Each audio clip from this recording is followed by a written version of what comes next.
Thank you, Mr. Speaker, sir. I thank Honorable Rabu for this question. I thank him for his interest in this area of immigration work, asylum seekers and refugees.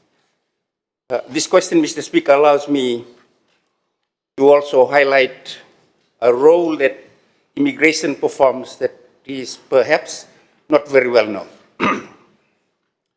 By way of background, sir, the foundation of this very important role that we do is the 1951 Convention relating to the status of refugees and its 1967 protocols.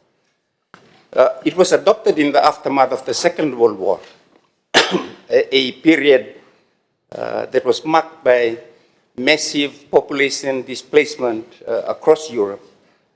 It was adopted by the United Nations on the 28th of July 1951, but the work was started by the League of Nations, which is the body before the United Nations, in trying to deal with the displacement that was happening across Europe because of the war.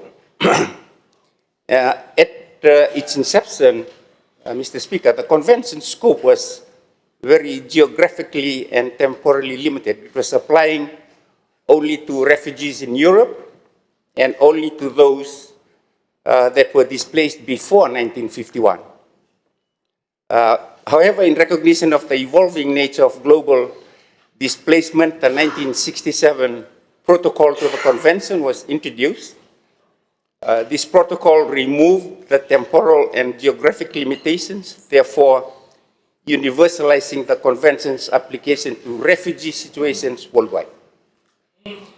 Mr. Speaker, Fiji acceded to both the convention and its 1967 protocol way back in 1972, 2 years after independence.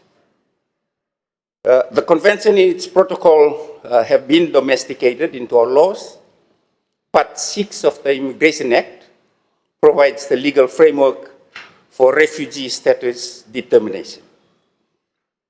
Today, 53 years later, from when Fiji acceded to the convention and its protocol, I am reporting to this House that we finally have a standard operations procedure for refugee status determination, which was signed with UNHCR on the 12th of June in 2025. UNHCR is as we know, is the authority on refugees, and they are always involved at some stage in the determination process. Now, Mr. Speaker, we as a nation have ownership of our process. Fiji is a country that stands for compassion and dignity. And as a signatory to the convention, we honor our humanitarian obligations. And while we are not a primary destination for asylum seekers, we are prepared to respond when a situation arises, and we do so guided by fairness, justice, and respect for human rights. This SOP will certainly help us do this work right.